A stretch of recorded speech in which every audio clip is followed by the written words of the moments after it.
Yo, what's going on, guys? Welcome back to Swish Life Garage, and today I finally got my brake parts in so I could change out the front brakes, which desperately need to be changed out. I actually haven't driven the car in a couple of days just because of that. Now, without taking any time, let's get right into it. The rotors I'm going to be using is from Power Stop Evolution coated rotors. There's the part number. I'm just changing out the front for today. And then for the brake pads, I'm also using Power Stop Evolution brake pads, which are ceramic pads. And then there's the part number. So now let's go ahead and get the car ready.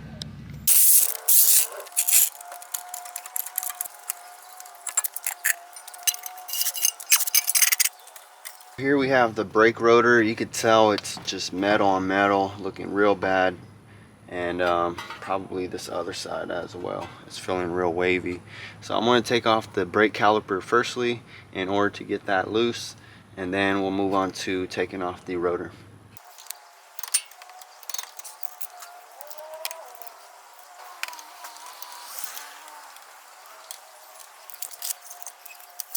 The caliper is off. Let's take a look at these pads, man.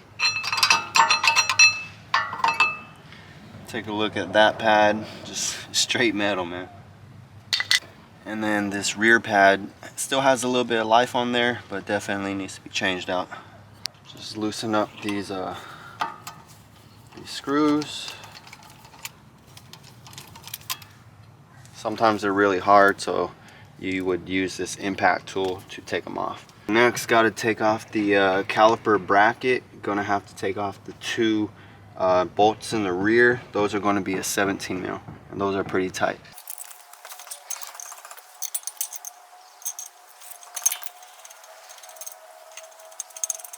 Cool, those are off. You could just take off this disc, but this disc is a little bit stuck on there. Just get you a mallet. Boom. Comes right off. So this definitely needed to be changed out. So this is trash. Now that is off, you could grab the new rotor, put it on in.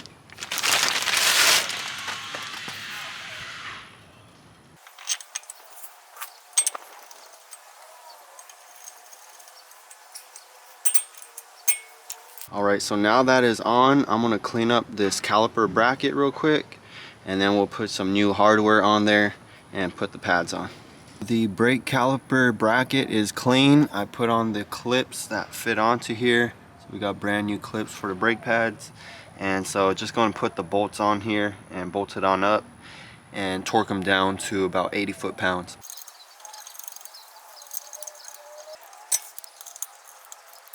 Here I have the brake pads. This one with the metal tab is going to go on the back side.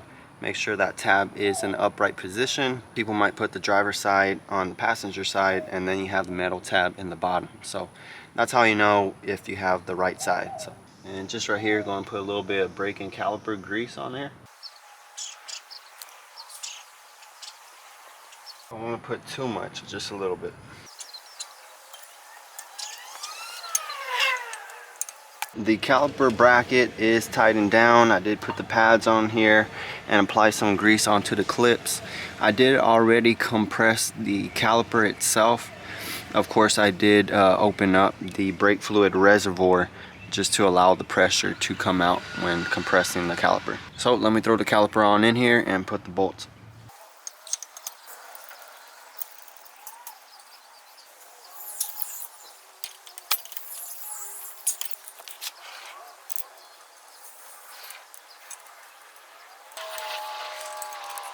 Passenger side is completely finished up. I tightened down the bolts for the caliper itself, of course the caliper bracket, put the tans back on that hold on the hose for the caliper there, and brand new pads, brand new disc, so we're all good to go on this side. Let me start up on the driver's side, just going to do the exact same thing.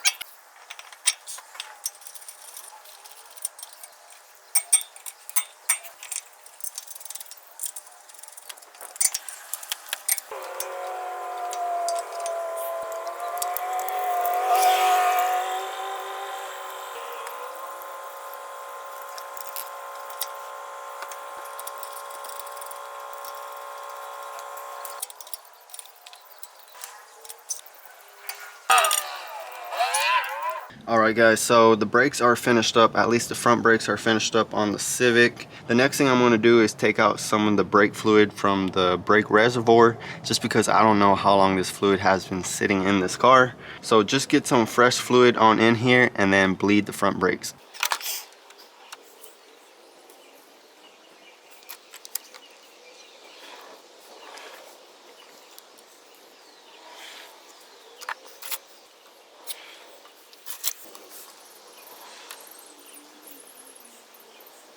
Now already that's looking a whole lot better than that dark murky stuff I was having. Alright, so I finished up. I bled the brakes. I think for the most part you guys know how to do that. And then another thing I did do is rotate the tires from the front to the back. Again, I probably put about 10,000 miles, so it definitely needed a tire rotation. So brand new fresh front brakes and then fresh brake fluid as well. So it's starting to look pretty good on in the engine bay with that cruise control delete, the clutch master cylinder with the braided line. So that is looking real nice. I'm pretty sure it's going to drive a whole lot better with these brakes. Well, alright guys, that is it for the brakes on the Civic. Everything feels good now. Before, I don't think I mentioned it, but before, if I would brake at high speeds, the steering wheel would start to shake, and that means the front brake rotors are warped. And so now I got rid of that. Everything feels good. And also I did bleed the brakes in the front.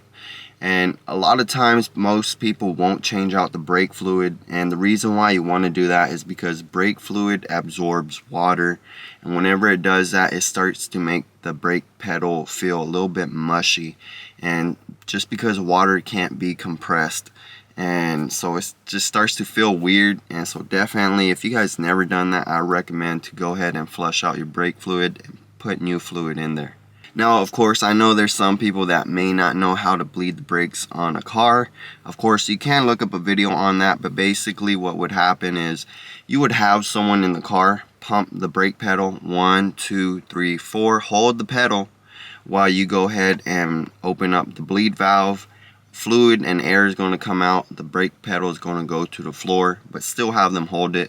Close up the bleed valve, pump it up again 1, 2, 3, 4, and repeat the process. Usually you want to do that about 4 or 5 times just to get all the fluid through the lines. And if you're bleeding all of the brakes, you want to start on the brake that is farthest from the brake master cylinder. So of course in America we're here on the left side.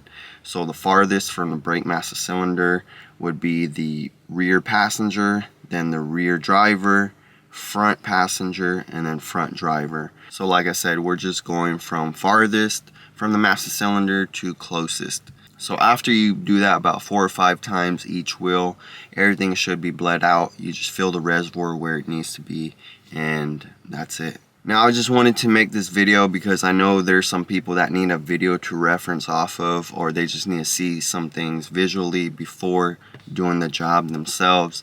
So let me know if you guys have any questions down below in the comment section. And of course, hope you guys like the video and subscribe to the channel, because I'm going to catch you on the next one, player.